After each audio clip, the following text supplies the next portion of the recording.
right, so everyone here today has two things in common. We're all women with A names, which I love, and we're also women working in male-dominated industries. I don't want to do the introductions for you. I want you all to introduce yourselves and tell us a little bit about what you do and why you got into this industry despite it being a male-dominated industry. Whoever wants to start can go. Go for it. I'll go first. My name is Alyssa Hoberer. I have been a craft beer brewer for the past almost 10 years and recently just opened my own craft brewery in downtown Denver. That's awesome. And how'd you get into the industry? Tell us a little bit about that. Got into the industry, started like a lot of craft brewers do, as home brewing. Moved to Colorado from Texas about 11 years ago. Just picked up the hobby randomly because it was such a big thing here, and realized that I was really good at it, and that it was I really enjoyed it too. Was really passionate about it. I was at the time going to school to be a nurse, but decided I wanted to do something a little less stressful and something that I really enjoyed. And went to Regis University for their craft beer program and just been doing it professionally ever since. That's so baller. I love that.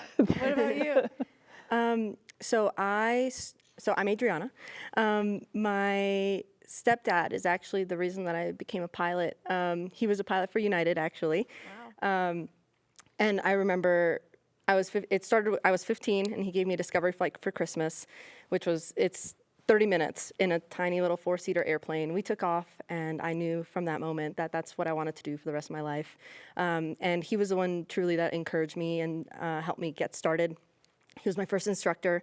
And then, I was 17 when I got my first license, my private pilot's license, and then I went to Purdue University, did the rest of my licenses, got my bachelor's, got my master's, became an instructor, and so I instructed for a little bit, and then got my first commercial airline job, eventually built up all my flight time so that I could get here to United Airlines. So now I'm a captain at United, flying the 737 out of Denver.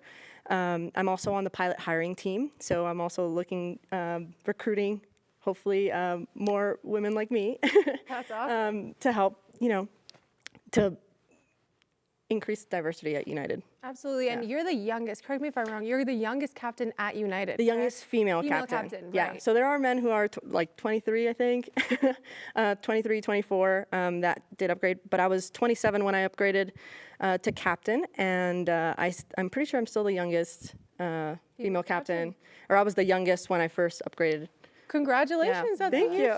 huge. Thank you, I appreciate Thanks for it. sharing. And what about you, Anya? I'm Anya. I'm a firefighter paramedic at West Metro Fire Rescue out in Lakewood. I've been in the fire service for about 4 years now. I got into it because I knew somebody who was a firefighter, and I remember looking at his job. This was like straight out of college, and thinking that is so cool, and just asking him all the time what he was doing and what kind of calls he was running. And I never thought that I could do this job because I didn't ever see myself as particularly fit or brave or strong. And I kind of got to the point of like, okay, like I'm gonna try it. And if I try it, then at least I'll know one way or another. So I went and did a ride along with a volunteer agency out east, and it was like, this is the coolest thing ever. So I went back to EMT school, got my EMT, went through a couple of fire academies to end up where I'm at now, and then I just graduated paramedic school a month ago. Wow, Brand new congratulations. paramedic. That's awesome. I think that what you said there is really important, and I want to talk about that because being a woman who's working in a male-dominated field often comes with like consequences, be they external, like stereotypes or biases, or internal, like imposter syndrome, what have you. So I know I certainly have dealt with that. Does anyone have any experiences with that they'd like to highlight? I mean, I think with the struggles with my career is that it's, especially when I got into it 10 years ago, there were maybe 3 or 4 other female brewers in the state or in Denver in general. It's very unheard of. It's a very hard, like physical labor job. Right. And so me once I graduated, trying to get in, there were so many interviews that I had that they just like I could tell took one look at me and thought that I couldn't do the job or that I wasn't fit for that kind of work.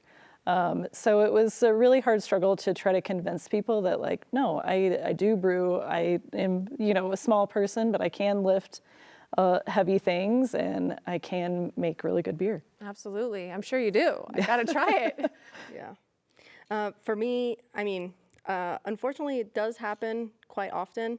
Coming from passengers sometimes, or customer service agents still, sometimes I get confused for a flight attendant quite frequently. Probably at least once a trip.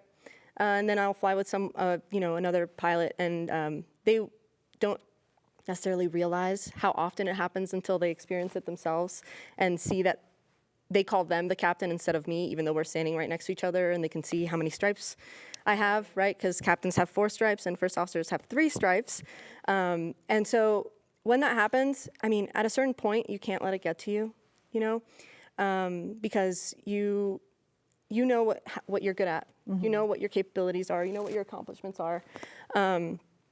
And so at a certain point, it's like, yeah, I know that I can do this. Whatever anyone else thinks, it kind of doesn't matter, because you know that you're going to, for me at least, I know that I can keep everyone in the back safe. I know that I'm going to be able to get us from point A to point B safely because I've done the training. I know what I know. And at the end of the day, that's all you can do, right? Absolutely. Yeah.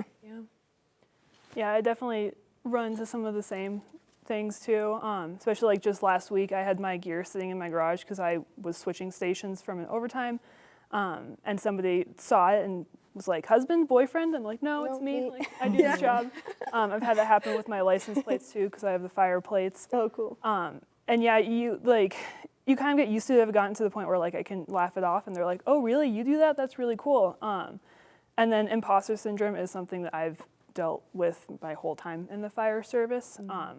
And I think it's pretty common to the point now where me and then our like in-house clinician have rebuilt the academy resiliency training. So when people go through our academy, they have a day where they do resiliency, and we talk about mental health and coping and all the things that you might need for the academy. And then coming online, and imposter syndrome is one of the sections that we do that's near and dear to my heart, because I think it hits all of us, especially in the fire service, where it's super physical, and the stakes are really high and the pressure is really high. And then also as a new paramedic, trying to figure out how to apply book things to the real world, and like, can I actually do this? I definitely have those thoughts, but I'm also really fortunate to be surrounded by a lot of great friends and coworkers who are really good at like talking me off the ledge when I need it, and reminding me that like, no, you can do this, you do deserve to be here, and I'm really grateful for that. Okay, last question.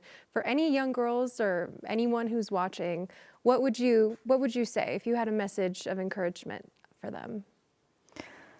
I feel like for me, it sounds kind of cheesy, but like follow your passions, like whatever you want to do, even if you look at the career and it's very male dominated, there's not a lot of women that do it.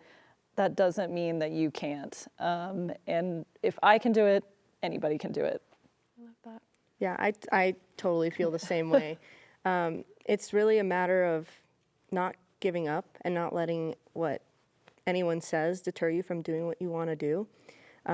If you can find a support system, if it wasn't for the people that helped me get here, all my mentors, I'm sure like having the support, especially when it comes to like imposter syndrome that we talked about earlier, it makes a huge difference, because you need that reminder sometimes, not that you couldn't have done it on your own, but it doesn't hurt to have the extra help, and, other women supporting you and building you up makes such a big difference. Yeah. I'd say if you want to do something, there's always a way. You might have to get a little bit creative, and you might have to think outside the box, but there's always a way to do something. And that was, for me, coming into this field, is figuring out like, okay, this other way might not work, but I'm going to figure it out because I really want to do this job. There's always a way if you're really passionate about it, and it is so worth it. Like, it is so worth it. Yep. Women are awesome. Yeah. Y'all are awesome. Thank you so much for joining me. I really enjoyed this conversation. I think it's really important. Thank you.